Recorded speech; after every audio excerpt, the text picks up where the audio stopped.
Baspa supremo Mayawati ने विपक्षी गठबंधन इंडिया को तगड़ा झटका दिया है। मायावती ने कहा है कि उनकी पार्टी लोकसभा और अन्य राज्यों में होने वाले विधानसभा चुनाव अकेले ही लड़ेगी। मायावती ने कहा कि विपक्षी दल सत्ता पाने के लिए गठबंधन कर रहे हैं। उन्होंने बीजेपी और कांग्रेस को एक जैसा बताया और कहा है कि सत्ता से बाहर होने पर ही कांग्रेस को दलितों और पिछड़ों की याद आती है। अब सत्ता में वापसी के लिए कांग्रेस जातिवाद पार्टियों और पूंजीवादी ताकतों के साथ गठबंधन कर रही है। देश में लोकसभा चुनाव होने का समय अब बहुत नजदीक आ गया है, जिसके चलते सत्ताधारी गठबंधन व विपक्षी गठबंधन की अर्थात एनडीए व परिवर्तित किए गए यूपीए की बैठकों का भी काफी दौर चल रहा है। हालांकि इस मामले में हमारी पार्टी भी कोई पीछे नहीं है, बल्कि इन चुनावों की तैयारी को लेकर पिछले कुछ समय से पूरे देश में पार्टी की छोटी छोटी बैठकें व बंद जगह पर कैडर कैंप आदि लेने का भी कार्य काफी युद्ध स्तर पर चल रहा है। और इतना ही नहीं, बल्कि अब एक तरफ सत्ता पक्ष का एनडीए अपनी फिर से पूर्ण बहुमत की सरकार बनाने के लिए अपनी दलीलें दे रहा है, तो वहीं दूसरी तरफ विपक्षी गठबंधन यहाँ सत्ताधारी एनडीए गठबंधन को इस बार चुनाव में मात देने के लिए उनकी नीतियों व कार्यशैली आदि का काफी विरोध कर रहा है, जिसमें बीएसपी भी कोई पीछे नहीं है। जबकि सत्ताधारी पार्टी व विपक्षी पार्टियों के बने गठबंधन के बारे में सच्चाई तो ये है कि यहाँ वर्तमान में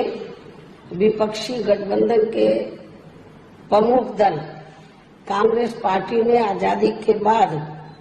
शुरू में केंद्र व अधिकांश राज्यों में भी अपने लंबे अरसे तक रहे शासनकाल के दौरान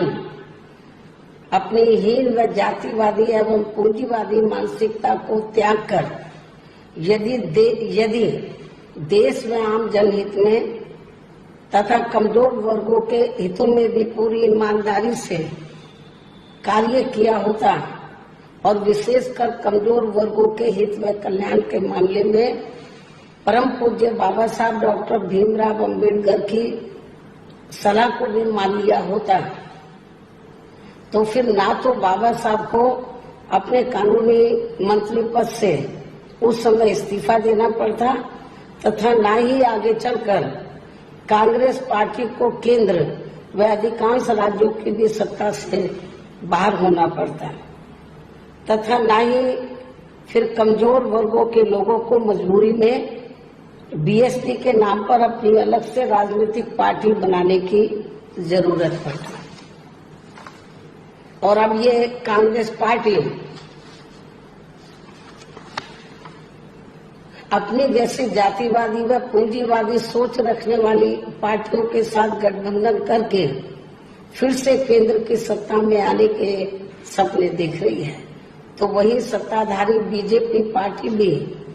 उन्हें केंद्र की सत्ता में आने के लिए अपने एनडीए गठबंधन को हर मामले में मजबूत बनाने में लगी है।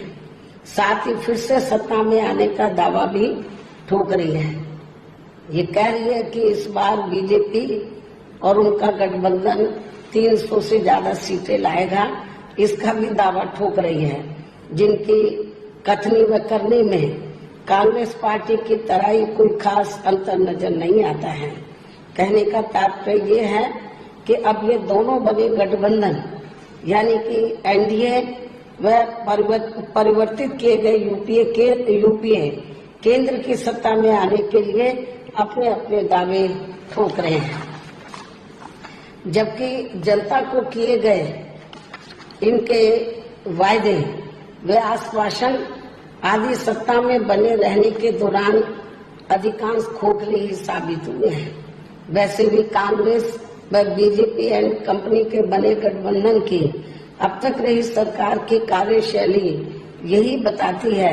कि इनकी नीति, नीयत व सोच सर्व समाज से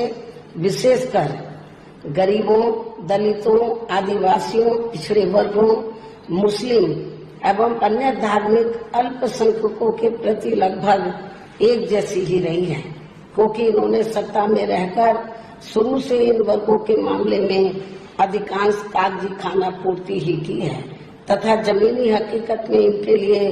कोई ठोस कार्य नहीं किए हैं। लेकिन जब ये लोग सत्ता से बाहर हो जाते हैं तो तब फिर वे अपने वोट की खातिर इनके हितों में काफी लंबी चौड़ी बातें करते हैं। जैसे कांग्रेस पार्टी का गरीबी हटाओ का व बीजेपी का हर गरीब के खाते में 20 लाख रुपए पहुंचाने को लेकर कही गई ये बातें सत्ता में आने के बाद केवल हवाई व खोखली ही साबित होकर रह गई हैं, जिसकी खास वजह से ही बीएसपी ने सत्ताधारी गठबंधन व विपक्षी गठबंधन से ज्यादातर अपनी दूरी ही बना के रखी है। ऐसी स्थिति में अब इन वर्गों के लोगों को यानी कि कमजोर वर्गों के लोगों को आपसी भाईचारे के आधार पर वे अपना अकेले ही मजबूत गठबंधन बना के या हर मामले में अपनी एकमात्र हितैषी रही पार्टी बीएसपी को ही मजबूती देनी है तथा जिससे फिर यहाँ कोई भी गठबंधन केंद्र व राज्यों के भी सत्ता में पूरी मजबूती के साथ आसीन न हो सके तथा इसके स्थान पर